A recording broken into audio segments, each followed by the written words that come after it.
Halo Sobat Kepo, yang suka fashion ngumpul yuk! Kalau ngomongin soal fashion, kita pasti kepikiran brand-brand seputar hypebeast ataupun gaya-gaya selebriti Hollywood ya. Tapi sekarang Yo Kepo akan kasih lihat gaya fashion atau busana yang unik banget. Berikut adalah 5 busana unik anti-mainstream. Yuk kepoin! Yang pertama, hip hop. Pada akhir tahun 1970, merek pakaian olahraga dan fashion seperti Lacoste Sportif, Kangol, Adidas, dan Pro-Keds didirikan, melekatkan diri mereka pada kancah hip hop yang sedang berkembang. Nah, selama tahun 1980-an, ikon hip hop mengenakan baju olahraga bermerek, berwarna cerah, jaket kulit domba dan bomber bahan kulit, jaket backpiece, sepatu Clarks, sneakers, dan sepatu Keds.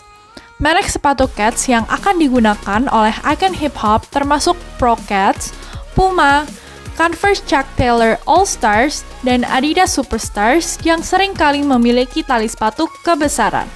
Potongan rambut populer berkisar dari awal 1980-an, Jerry Curl, hingga awal 1990-an, High Top Fade, antara lain dipopulerkan oleh Will Smith di sitcom The Fresh Prince dan Christopher Kid Wright dari Kid and Play.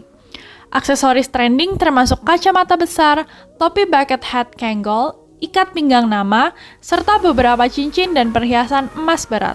Secara umum, perhiasan pria difokuskan pada rantai emas berat dan perhiasan wanita pada anting-anting emas besar. Perhiasan berat menunjukkan prestis dan kekayaan, dan beberapa telah menghubungkan gaya ke Afrika. Nah, yang kedua ada Harajuku. Fashion Harajuku pernah menjadi tren di era 1990-an dan awal tahun 2000-an. Namun, keberadaannya dapat ditelusuri kembali ke awal 1980-an. Harajuku menjadi terkenal pada tahun 1980-an karena artis jalanan dan remaja berpakaian liar berkumpul di sana pada hari Minggu ketika Omotesando Avenue ditutup untuk lalu lintas. Omotesando Avenue adalah jalan raya dengan pepohonan kuning sepanjang jalannya dan banyak kafe serta tempat makan di pinggir jalannya. Tokyo telah lama dikenal dengan gaya ekspresif dan kartunnya, serta distrik Harajuku sebagai tempat berkumpulnya komunitas muda yang paling flamboyan dan eklektik. Tempat lahir eksentrisitas busana ini penuh dengan komunitas remaja yang luar biasa inventif dan berkembang pesat pada tahun 1990-an. Gaya Harajuku ada Lolita, Gyaru, Visual Kei, Kimono, dan Bosozoku. Ketiga ada Gothic. Busana Gothic adalah gaya pakaian yang ditandai dengan ciri-ciri gelap, misterius, kuno, homogen, dan seringkali tanpa gender. Ini dikenakan oleh anggota subkultur goth. Busana Gothic sendiri yang khas meliputi gaun, rambut hitam yang diwarnai, gaya rambut eksotis, lipstik gelap, dan pakaian gelap. Baik pria ataupun wanita Gothic dapat memakai eyeliner gelap, cat kuku yang gelap, dan lipstik yang paling sering digunakan hitam, riasan dramatis, dan kadang-kadang jala. Goth pria menggunakan kosmetik pada tingkat yang lebih tinggi daripada pria lainnya. Gaya yang sering dipinjam dari mode punk seperti gelang berduri dan choker. Terkadang orang-orang sering keliru antara busana Gothic dengan fashion heavy metal dan fashion emo. Ada beberapa variasi goth, yaitu Death Rock, Hot Goth, Lolita Goth, Aristocrat, Cyber Goth, Traditional Goth, dan Victorian Goth. Yang keempat ada Gopnik. Nah, siapa nih yang suka ngedengerin lagu-lagu hard bass? Pasti tahu Gopnik kan?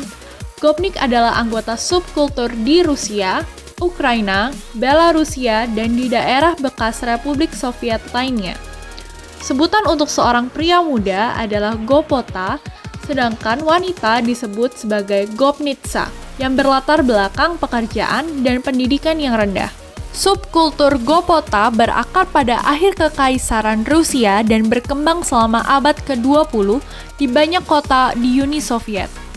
Pada akhir 2010-an, sebagian besar subkultur telah memudar. Meskipun demikian, geng-geng kriminal pemuda seperti AUE Yang menyerupai Gopota masih ada di Rusia dan di negara-negara Slavia dan Baltik lainnya loh. Salah satu kemunculan pertama Gopnik dalam teks tertulis adalah dalam lagu tahun 1984, yaitu Zupar, berjudul Gopniki.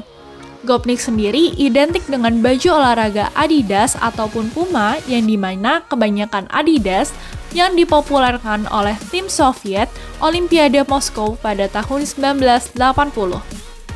Nah, yang terakhir adalah gaya 80s. Tahun 80-an adalah dekade desain pola yang gila banget, warna cerah, dan gaya rambut keriting afro.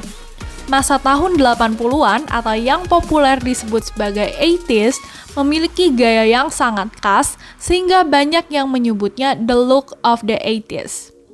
Gaya 80s memunculkan visual yang khas. Tampilannya sangat berpengaruh loh sehingga terus menginspirasi desain hingga saat ini. Tahun 1980-an mungkin merupakan dekade yang paling berani dalam sejarah mode modern. Era di mana siluet yang menggoda dan warna jenuh. Tahun 80-an juga adalah tahun-tahun dengan fashion setelan jas, dengan padding bahu yang kembung, rok berwarna mencolok, dan legging spandex, penghangat kaki, dan celana parasut yang tebal. Nah, itulah tadi gaya-gaya busana unik ala Yok Kepo. Kira-kira mana nih yang Sobat Kepo suka? Ketik di kolom komentar ya. Dan jangan lupa subscribe, like, and share ya. Sampai ketemu di video selanjutnya.